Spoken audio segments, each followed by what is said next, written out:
नमस्कार, मैं डॉक्टर पूनम जायसवाल।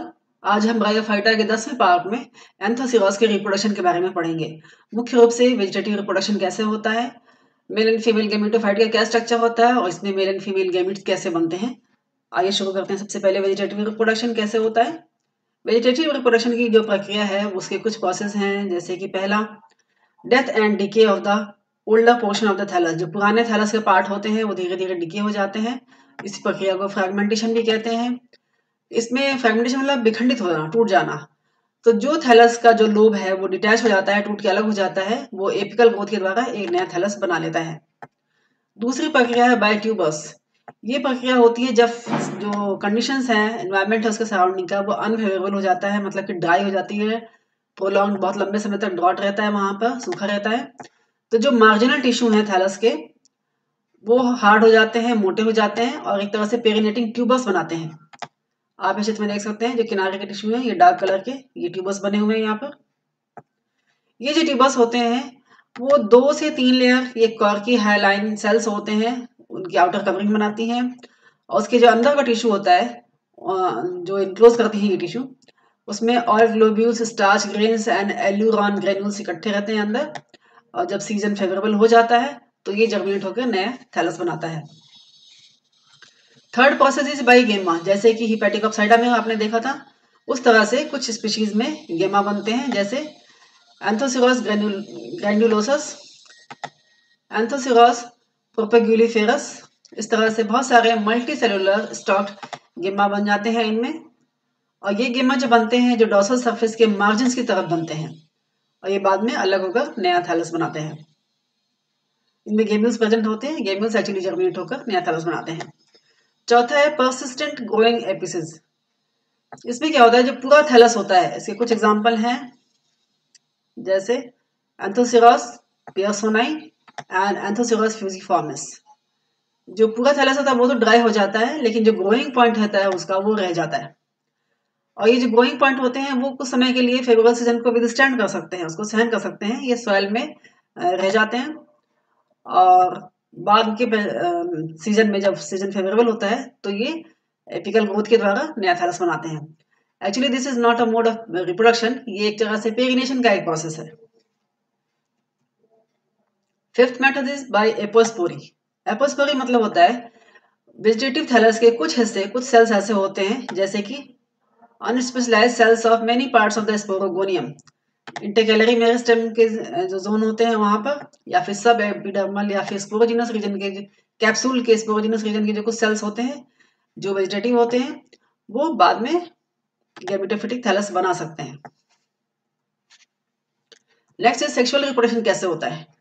इसमें जो सेक्सुअल रिप्रोडक्शन की विशेषता ये है कि sexual reproduction is oogamous. Oogamous कहने का मतलब है एंथ्रीडियम एंड आर्किगोनियम अलग अलग बनती है, स्पेशलाइज्ड स्ट्रक्चर्स होते हैं।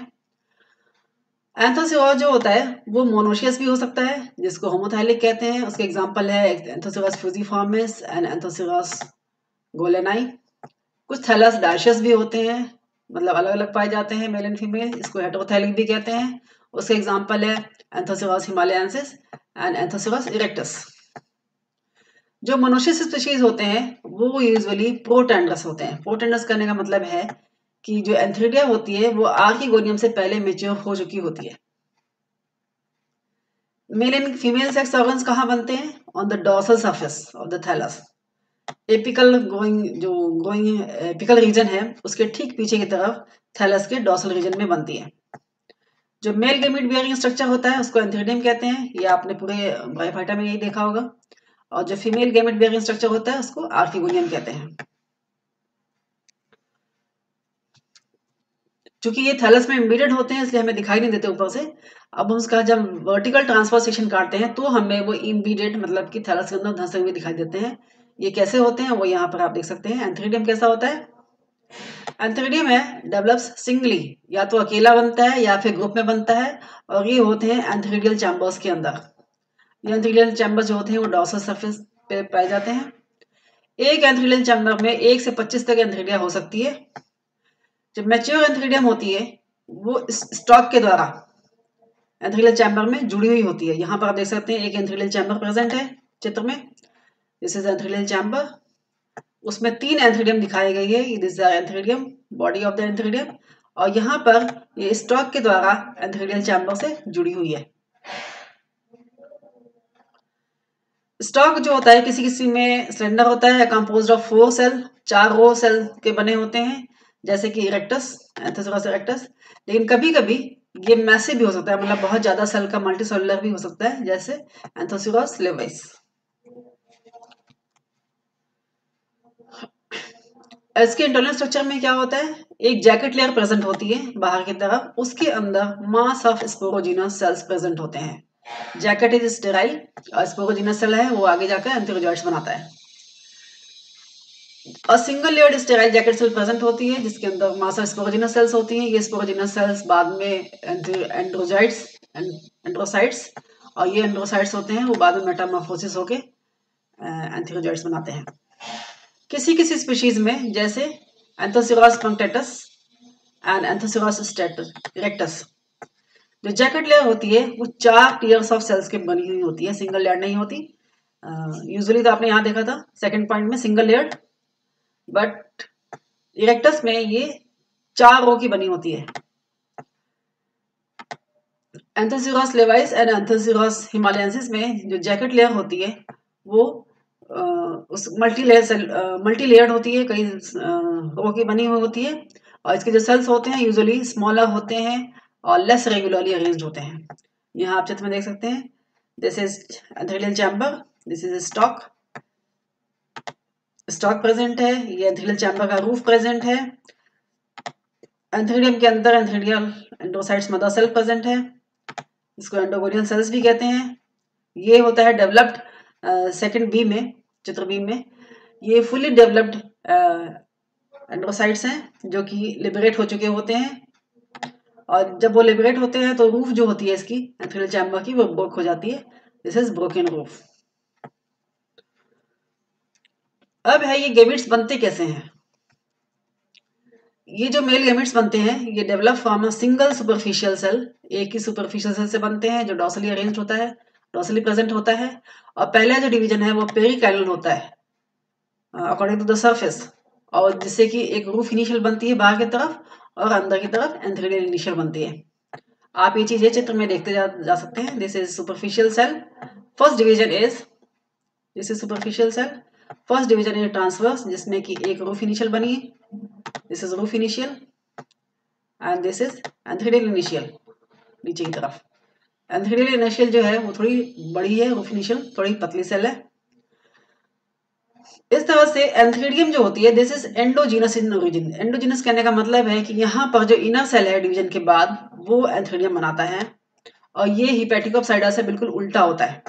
हिपैटिकोप्साइडा में जो अपर सेल थी वो एंथेरिडियम बनाती थी, और एंथोसिरोटोसाइडा में जो इनर सेल है वो एंथेरिडियम बनाती है। अब जो रूफ इनिशियल सेल है वो उसमें डिवीजन होता है और result in 2 layered roof, 2 layered की रूफ बनाती है एंथेरिडियल चैम्बर की। आपने पिछले डायग्राम में देखा था डबल लेयर थी। उस अब नेक्स्ट जो डिवीजन है वो एंथेरियल इनिशियल में होता है। एंथेरियल इनिशियल का जो पहला डिवीजन है वो वर्टिकल होता है, और इस तरह से 2 बार होता है, इसलिए 4 सेल बनते हैं। उसके बाद का जो डिवीजन है दैट इज ट्रांसवर्स, और ट्रांसवर्स होने की वजह से 2 टीयर्स ऑफ 4 सेल्स, 2 लेयर्स बन जाती है, 4 सेल, 4 ऊपर के सेल 4 नीचे के सेल, इन्हें कुल मिलाकर 8 सेल बनती है। यहाँ पर ये चीजें यहाँ आपको चित्र में दिखाई गई हैं, this is vertical division, first division, और इस तरह से एक और डिवीजन होगी, एंड दिस इज जो नेक्स्ट डिवीजन है दिस इज ट्रांसवर्स। तो ये 4 सेल 2 यहाँ सामने दिखाई दे रही है तो इसके पीछे पड़ेगी, इस तरह से 4 सेल ऊपर 4 सेल नीचे की तरफ बन रही है कुल 8 सेल।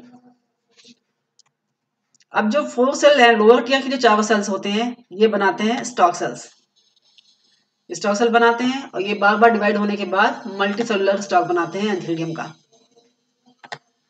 जो ऊपर की 4 सेल होती हैं, अपर टियर की 4 सेल्स होती हैं, ये ही बनाती हैं बॉडी ऑफ द एंथेरिडियम, और ये बार बार डिवाइड होने के बाद एक तरह से ट्रांसफर डिवीजन के बाद ये 8 सेल्स ऑक्टेंट बनाती हैं, 8 सेल की ऑक्टेंट बनी हुई होती है। अब आगे की डिवीजन इसमें पेरिकाइनल डिवीजन होता है, यानी कि सरफेस वाइज डिवीजन होता है, और इस तरह से ये प्राइमरी जैकेट सेल बनाती है, यानी कि सरफेस वाइज डिवाइड होने की वजह से एक जैकेट सेल बाहर की तरफ एक लेयर बनती है, प्राइमरी जैकेट सेल बनती है, और अंदर की तरफ प्राइमरी एंड्रोगोनियल सेल बनती है। जो प्राइमरी एंडोगोनियल सेल्स है उसमें बार बार डिवीजन होता है और लास्ट में ये क्यूबिकल एंड्रोगोनियल सेल बनती है। एंड्रोगोनियल सेल ही जो है लास्ट जनरेशन जो होती है वो एंड्रोसाइट मदर सेल कही जाती है। इसको आप चित्र में यहाँ पर देख सकते हैं। अब जो एंड्रोसाइट मदर सेल है वो उसमें जो डिवीजन होता है वो डायगोनल होता है। जैसे कि आपने देखा था सभी ब्रायोफाइटा में ऐसा ही है कि जो एंड्रोसाइट मदर सेल में जो डिवीजन होगी वो डायगोनल होगी, तिरछी होती है, जिसकी वजह से दो ट्रायंगुलर तिकोने एंड्रोसाइट्स बनते हैं। यही एंड्रोसाइट बाद में मेटामॉर्फोसिस के द्वारा बाइफ्लैजेलेटेड एंथ्रोजॉइड्स बनाते हैं। जो एंथ्रोजॉइड्स होते हैं वो यूनिसेलुलर होता है, यूनिन्यूक्लिएट होता है एंड बाइफ्लैजेलेटेड होता है। एंड जो बॉडी है वो लीनियर होती है, लंबी होती है। आप यहाँ पर चित्र में देख सकते हैं, दिस इज मैच्योर स्पर्म, जिसको एंथ्रोजॉइड्स भी कहते हैं। इसका ये वाला हिस्सा जो है वो बॉडी है, यहाँ से यहाँ तक की ये बॉडी है, और ये दो फ्लैजेला प्रेजेंट है, one is this and second is this. जो एंथ्रीडियम है उसकी रूफ जो होती है जब मेच्योर होने के बाद, एंथ्रोजॉइड्स मेच्योर होने के बाद जो एंथ्रीडियम की रूफ होती है एंथ्रीडियल चैम्बर की, वो ब्रेक हो जाती है, और जिससे कि एंथ्रीडिया जो होते हैं वो एक कप लाइक चैम्बर में की तरह खुल जाते हैं। यहाँ पर देख सकते हैं, दिस इज मैच्योर एंथ्रीडियम, और ये इसकी रूफ ये यहाँ से ब्रेक हो जाएगी। Next is archegonium. Archegonium is female gametophyte bearing structure. ये क्या होता है? ये भी इम्बेडेड होता है डॉर्सल सरफेस पे थैलस के, और जो प्लेस होती है जहां पर ये दिखाई देती है हमें बाहर से, वो इसके ऊपर एक म्यूसिलेज माउंट प्रेजेंट होता है, और ये माउंट जो है वो सरफेस के ऊपर हमें दिखाई देती है एक डॉट की तरह, और इससे हम पहचान सकते हैं कि यहाँ पर आर्किगोनियम प्रेजेंट है। आर्किगोनिया जो होती है वो ग्रोइंग पॉइंट के नजदीक ही बनती है डॉर्सल सरफेस पे। आर्किगोनियम का जो स्ट्रक्चर है उसमें विशेषता ये है कि उसमें एक एग प्रेजेंट होगी, एक सेल प्रेजेंट होगी, एक वेंट्रल कैनाल सेल प्रेजेंट होगी, 4 नेक कैनाल सेल प्रेजेंट होंगे एंड 4 कवर सेल्स भी प्रेजेंट होंगे। जो कवर सेल्स होते हैं वो डॉर्सल सरफेस के थोड़ा बाहर की तरफ निकले हुए होते हैं, जिसकी वजह से थोड़ा सा उभार दिखाई देता है। आप देख सकते हैं यहाँ पर, दिस इज म्यूसिलेज माउंट, ये कवर की तरह होती है, और दिस इज आर्किगोनियम, और ये यहाँ पर कवर सेल थोड़ी सी उभरी हुई होती है। यहाँ पर आप दूसरे चित्र में भी देख सकते हैं, दिस इज म्यूसिलेज माउंट, ये माउंट है, ये ढक्कन की तरह, एक कवर की तरह लगी हुई होती है, एंड ये कवर सेल्स की वजह से थोड़ा सा थैलस से बाहर निकला हुआ होता है। बाकी यहाँ पे 4 नेक कैनाल सेल्स, एक वेंट्रल कैनाल सेल और एक एग सेल प्रेजेंट होती है। अब ये गैमेट्स बनते कैसे हैं? यहाँ भी ये गैमेट जो होते हैं वो सिंगल सुपरफिशियल सेल से ही बनते हैं, जिसके साइटोप्लाज्म बहुत डेंस होती है। इस सेल को आर्किगोनियल इनिशियल कहा जाता है। इसमें पहला जो डिवीजन है दैट इज ट्रांसवर्स, और ट्रांसवर्स डिवीजन होने की वजह से एक बाहर की तरफ प्राइमरी आर्किगोनियल सेल बनता है और अंदर की तरफ प्राइमरी स्टॉक सेल बनता है। जो प्राइमरी आर्किगोनियल सेल है उसमें 3 पेरिक्लाइनल डिवीजन होते हैं, सरफेस वाइज डिवीजन होते हैं, जिसकी वजह से बीच में एक सेंट्रल सेल बनता है जिसको प्राइमरी एक्सियल सेल भी कहते हैं, और बाहर की तरफ 3 जैकेट इनिशियल बनते हैं। जो जैकेट इनिशियल होते हैं उसमें ट्रांसवर्स डिवीजन होते हैं 2-3 बार, जिसकी वजह से 2 tiers ऑफ 3 सेल, दो लेयर बनती है, जिसमें कि प्रत्येक में दोनों लेयर्स में 3-3 सेल प्रेजेंट होते हैं, कुल 6 सेल्स प्रेजेंट होते हैं। जो अपर सेल है, the cells of the upper tier, उसमें एंटीकाइनल डिवीजन होता है, और जिसकी वजह से 6 सेल बनते हैं। ये 6 सेल यहाँ पे पहले आपने देखा था इस पॉइंट में, थर्ड पॉइंट में, इसमें भी 2 tiers ऑफ 3 सेल्स, 2 तह में, जो 3-3 सेल की 2 तहें थी, और चौथे पॉइंट में देखिए जो इस 2 टियर वाली ऊपर की टियर की जो सेल्स है वो डिवाइड होती हैं, फिर से 6 सेल बनाती हैं। इसको भी यहाँ पर आप चित्र में देख सकते हैं, this is archegonial initial, dark cytoplasm, this is apical cell, और इस तरह से ये साइडवाइज डिवाइड होने की वजह से बीच में एक सेंट्रल सेल बनता है, और इसके बाहर की तरफ 3 जैकेट सेल प्रेजेंट होते हैं। अब जो 6 सेल बने थे अपर सेल के डिवीजन के बाद, उसमें ट्रांसवर्स डिवीजन होती है, और फिर दोबारा jacket of 6 row of sterile neck cells बन जाते हैं। जो लोअर टियर की 3 सेल्स थी, जो लोअर टियर की 3 सेल थी उसमें भी ट्रांसवर्स और वर्टिकल डिवीजन बनते हैं कई बार, और ये जो बनाते हैं वो हुआ वेंटर वॉल, वेंटर की वॉल लेयर्स बनाते हैं ये। अब जो सेंटर की सेल थी, प्राइमरी एक्सियल सेल यानी कि सेंट्रल सेल, ये अकेली थी, इकलौती थी, इसमें ट्रांसवर्स डिवीजन होता है और एक आउटर और एक इनर सेल बनते हैं। इनर सेल को सेंट्रल सेल भी कहा जाता है। जो आउटर सेल है उसमें ट्रांसवर्स डिवीजन होता है और ट्रांसवर्स डिवीजन के बाद ये टर्मिनल कवर सेल बनाता है और इनर सेल जो है वो प्राइमरी नेक कैनाल सेल कही जाती है। यहाँ पर आप देख सकते हैं, इसी को यहाँ चित्र में दिखाया गया है। This is cover cell, primary neck canal cell and primary venter cell. जो इनर सेल है directly function as primary venter cell की तरह कार्य करती है ये, और सिर्फ एक ही बार डिवाइड होती है और ऊपर की तरफ एक स्मॉल वेंटर कैनाल सेल बनाती है और नीचे की जो सेल है वो बड़ी होती है, नीचे की तरफ लार्ज एग जो ये एग बनाती है। तो प्राइमरी नेक कैनाल सेल्स ये डिवाइड होते हैं सीरीज ऑफ ट्रांसवर्स डिवीजन, कई बार ट्रांसवर्स डिवाइड होते हैं और 4 से 6 नेक सेल्स बनाते हैं, नेक कैनाल सेल्स बनाते हैं। जो कवर इनिशियल थी वो 1 से 2 वर्टिकल डिवीजन होते हैं उसमें, जिसकी वजह से ये 2 से 4 रोजेट लाइक कवर सेल्स बनाती हैं। कवर सेल्स रोजेट लाइक होती हैं, बहुत ही कम्पैक्टली अरेंज्ड होती हैं और नेक के टिप पर प्रेजेंट होती हैं।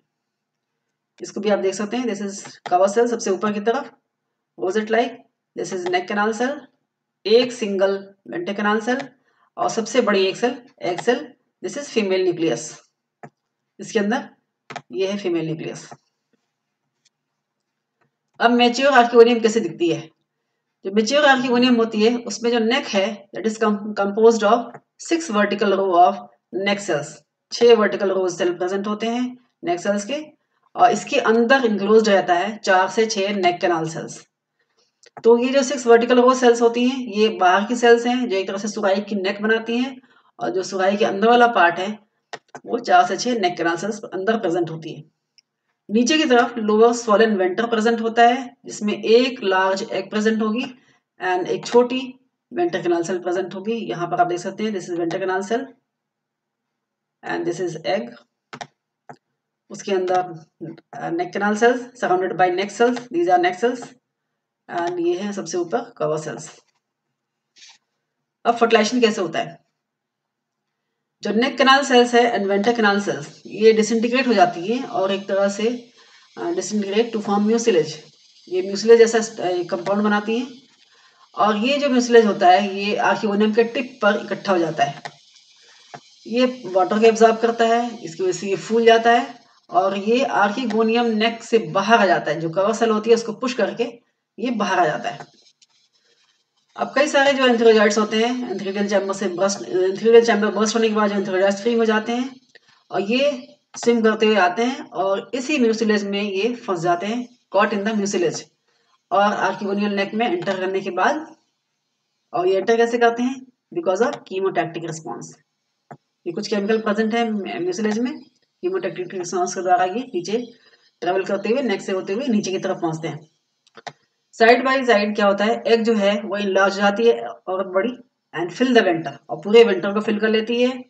बहुत सारे एंथेरोजाइट्स होते हैं वो एंटर होते हैं नेक के द्वारा और नीचे पहुंचते हैं, लेकिन उसमें से सिर्फ एक ही है स्पर्म जो है वो एग के साथ फ्यूज कर सकता है। Fusion of both male and female nuclei results in the formation of diploid zygote, जिसको oospore भी कहते हैं। तो जब तक ये male and female gamete present थे, एंथेरोजाइट्स एंड एग प्रेजेंट थी, वहां तक ये गैमेटोफिटिक जनरेशन है क्योंकि वहां पर एन कंडीशन प्रेजेंट है, हैप्लॉइड कंडीशन में दोनों प्रेजेंट हैं। लेकिन जैसे ही फर्टिलाइजेशन होता है जाइगोट इज डिप्लॉयड, 2n हो जाता है, जिसको oospore कहते हैं। तो एक तरह से oospore है, oospore बनना ही स्पोरोफिटिक जनरेशन की स्टार्ट हो जाती है। धन्यवाद। आशा करता हूँ ये टॉपिक आपको समझ में आया होगा। आप इसके चित्र और इसके टेक्स्ट के द्वारा अपने नोट्स भी लिख सकते हैं। आगे इसी सीरीज में बायोफाइटा के 11th पार्ट में हम एंथोसिरास की रिप्रोडक्शन, विशेष रूप से इसमें sporophytic generation and alternation of generation के बारे में पढ़ेंगे।